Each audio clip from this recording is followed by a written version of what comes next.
opposants se mobilisent contre un 4e mandat d'Alassane Ouattara. Laurent Gbagbo, ex-président, met en garde la France contre tout soutien au président sortant. D'autres opposants comptent, eux, sur la commission électorale indépendante. Le point avec Pape Ibrahim Ndiaye, correspondant de RT à Dakar. À 2 mois de l'élection présidentielle ivoirienne, tous les regards se dirigent désormais vers la commission électorale indépendante. Les représentants des candidats défilent devant l'organe électoral pour le dépôt des candidatures. Au même moment, les opposants ne lâchent pas du lest et continuent de dénoncer un 4e mandat d'Alassane Ouattara.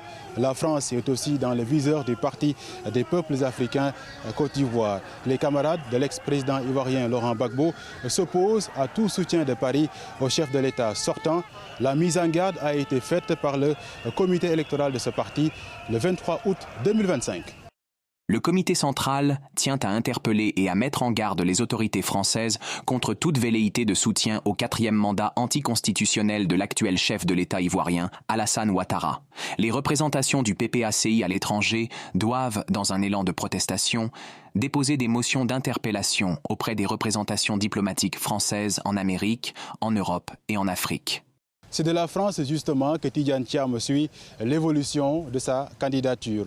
Le candidat déclaré a d'ailleurs été reçu par François Hollande, ancien président de la République de la France. Les deux hommes ont abordé la situation en Côte d'Ivoire. Et pendant ce temps, au pays, les militants du Parti démocratique de la Côte d'Ivoire restent mobilisés et ont accompagné le dépôt de sa candidature. Et ce, malgré une décision de justice ivoirienne rendue en avril 2025, estimant que l'homme politique avait perdu sa nationalité ivoirienne. Ces militants y croient dur comme fer et vantent son programme. Les jeunes, les femmes, les agriculteurs, les cadres dans l'administration comme dans le secteur privé, les petites et moyennes entreprises, les commerçants, tous et toutes aspirent à un changement de gouvernance pour retrouver le chemin d'un progrès partagé. Cheikh Tidjane Thiam, une fois élu, garantira la sécurité et la stabilité dans la sous-région à travers le rétablissement et le renforcement des liens séculaires et fraternels avec les pays voisins frères. En dehors de Tidjane Thiam, une dizaine de candidatures déjà posées sur la table de la commission électorale indépendante. Le président sortant, Alassane Ouattara, quant à lui, devrait passer à l'action ce mardi 26 août 2025. Malgré les critiques de l'opposition, ses militants mettent en avant son bilan et vantent son programme qui repose sur le vivre ensemble et la conservation des acquis. Le chef de l'État a rappelé le contexte exigeant dans lequel le pays évolue. Face à des défis sécuritaires, économiques et monétaires sans précédent, l'expérience et la vision du président Alassane Ouattara constituent un gage de sécurité et de progrès. Sa gestion rigoureuse a permis à la Côte d'Ivoire de maintenir un cap de développement soutenu, et sa candidature est perçue comme le meilleur moyen de préserver ses acquis. Mais le président du Front populaire ivoirien, Pascal Affi-N'Guessan, ne l'entend pas de cette oreille. Lui, qui a déjà déposé sa candidature, s'engage à mettre fin au règne d'Alassane Ouattara et promet plus de liberté aux Ivoiriens.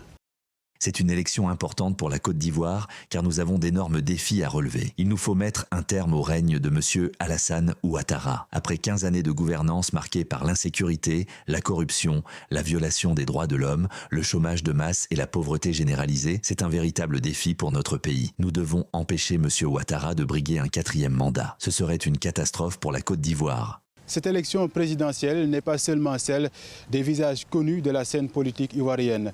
Jean-François Kouassi, âgé de 35 ans, va aussi se lancer dans la course. Le plus jeune candidat déclaré prône la rupture et des réformes profondes pour lutter notamment contre la migration irrégulière. Et il y a beaucoup de jeunes entrepreneurs que je connais qui ont dû jeter l'éponge, qui ont dû passer la clé sous la porte et prendre la route de l'aventure parce que ils sont tombés, ils n'ont pas eu d'accompagnement, ils n'ont pas eu d'assistance, ils n'ont pas eu de marché et ils sont partis. Donc à ces jeunes, je veux dire qu'on va leur donner plus d'opportunités. Il y aura la transparence. La transparence dans l'octroi des marchés, la transparence dans les opportunités et aussi une égalité des chances. La phase des dépôts des candidatures bouclée ce mardi 26 août 2025. Les candidats vont rester à l'écoute de la commission électorale indépendante, mais surtout du Conseil constitutionnel. La haute juridiction a jusqu'au 10 septembre prochain pour publier la liste définitive des candidats qui ont été retenus pour cette élection présidentielle prévue en Côte d'Ivoire le 25 octobre 2025. Ici à Dakar, Pape Ibrahima Ndiaye, correspondant d'RT en français. Chrétiens et musulmans unis pour un apaisement des tensions entre